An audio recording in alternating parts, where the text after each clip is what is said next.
Muy bien, en este ejercicio nos plantean que hay un disco sólido uniforme.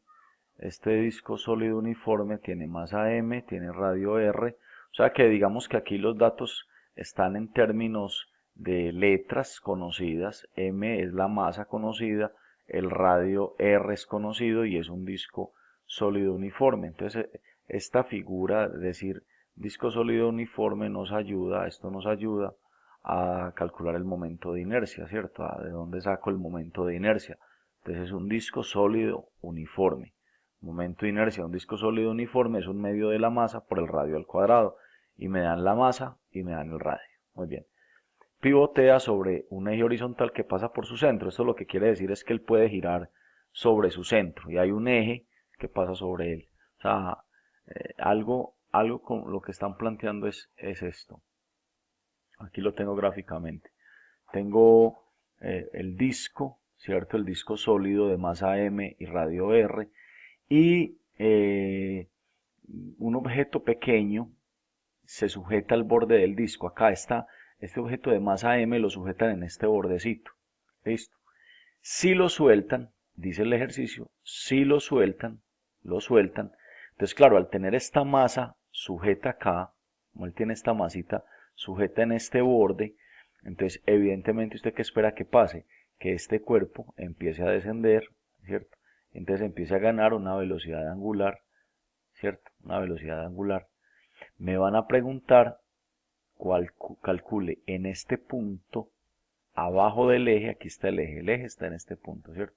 Entonces, debajo del eje acá, en este punto, calcule la velocidad angular, esta W, que tiene la velocidad angular, la velocidad de giro, que tiene el disco o el objeto, pues ambos tienen la misma velocidad angular, ¿correcto? Entonces lo que vamos a hacer es resolverlo por energías. La forma de solucionarlo es energías, es ¿qué energía tiene este sistema en esta posición? Acá donde está. Cuando digo energía que tiene el sistema es qué energía tiene la masa, ¿cierto? ¿Qué energía tiene el disco? Y lo mismo acá. Entonces observen una cosa, que cuando yo tengo el objeto acá, él está a una altura con respecto a este nivel de referencia. O sea, si yo trazara una línea punteada acá como el nivel de referencia, ¿cierto? Si yo trazo aquí una línea punteada, acá, ¿cierto? Este puede ser el mismo nivel de referencia, esto. Miren que esta masa está a una altura, de acá a acá hay una altura, o sea que tiene energía potencial gravitacional. Y es la única energía potencial, o es mejor, la única energía que tiene el sistema, y es la energía potencial gravitacional de este bloquecito, de este cuerpo de masa M. Pero cuando lo suelto, empieza a girar. Recuerde que este disco empieza a girar, adquiere una velocidad de giro, ¿cierto? O sea, adquiere una velocidad angular y llega por acá, llega acá. Lógicamente el de acá volverá a ascender, ¿cierto? Volverá a llegar hasta este mismo punto. Y si decimos que no hay fricción, pues entonces volverá a caer. Pero me interesa en este punto acá, en esta parte de abajo. Entonces aquí él tiene energía cinética de traslación, el bloquecito tiene energía cinética de traslación, pero el disco tiene energía cinética rotacional. Escribamos eso matemáticamente, lo que acabamos de decir entonces.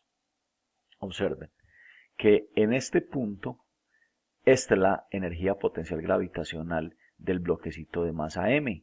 Masa por gravedad, por altura. Y miren que le puse la altura del radio porque es la distancia que hay de aquí a acá.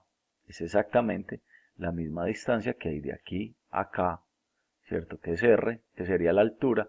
¿Con respecto a qué? Pues con respecto a este nivel de referencia, ¿verdad? Y SR, porque es el radio, que es la distancia que me dan de aquí a acá, ¿cierto? Entonces, masa por gravedad por altura, la energía potencial gravitacional, no hay más energías en esta parte, ¿cierto? Digamos que en esta primera parte, ¿correcto? Ahora voy a mirar ya cuando el sistema se está moviendo, acá, ¿cierto?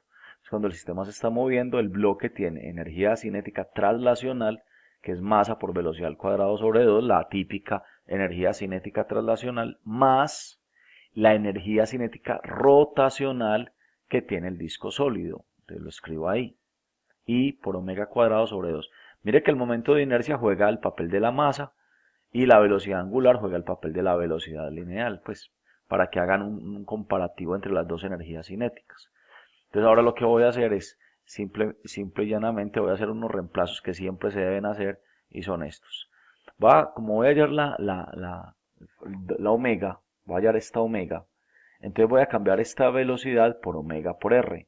Recuerde que velocidad, y esta pues es una expresión que usted tiene que casi que memorizar, y es que la velocidad es igual a velocidad angular por r.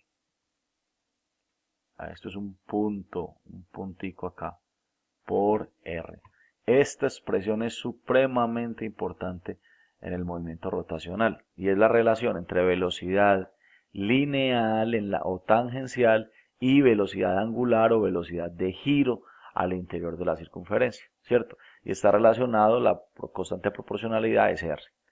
Muy bien. Entonces dice este cambiecito acá, la velocidad la cambié por omega por r, entonces queda omega cuadrado por r cuadrado. El momento de inercia de este cuerpo, de un disco sólido que gira sobre su centro, es un medio de la masa por el radio al cuadrado. Y a este omega lo dejo así. Listo. Esta expresión se simplifica muy fuertemente. Miren como si le hago un poquito de álgebra, esta expresión me va a quedar así. Entonces mire cómo me va a quedar así. Me va a quedar, este es un cuarto más un medio da 3/4 de masa por omega cuadrado por r cuadrado, ¿cierto? Esto es un cuarto más un medio da 3/4, ¿cierto? Y mgr, las masas se pueden cancelar, las masas cancelan, los radios, cancelo este radio con uno de acá y despejo w. El despeje de w o de omega, como usted lo quiera llamar, o sea, la frecuencia angular, que es la que nos están pidiendo, es el 4 pasa a multiplicar la gravedad, el r que quedó acá pasa a dividir y el 3 que está multiplicando a w pasa pasa dividiendo. Y mire que le saco raíz cuadrada porque aquí tengo omega cuadrado. Entonces, para que me quede el omega sin el cuadrado, le saco raíz a ambos lados y me queda la respuesta. Y así pues hemos concluido este ejercicio donde los tips más importantes o los ítems a tener más importantes que no le puedo olvidar a uno digamos, resolver este problema es, uno, que este cuerpo aquí tiene una energía potencial gravitacional que es mgr y r es la altura con respecto a mi nivel de referencia, ¿cierto? Es como el único punto. Y dos, que hago el cambio de la velocidad en términos de la omega para que me quede solamente esa incógnita, para que quede la omega aquí como incógnita y la omega aquí como incógnita.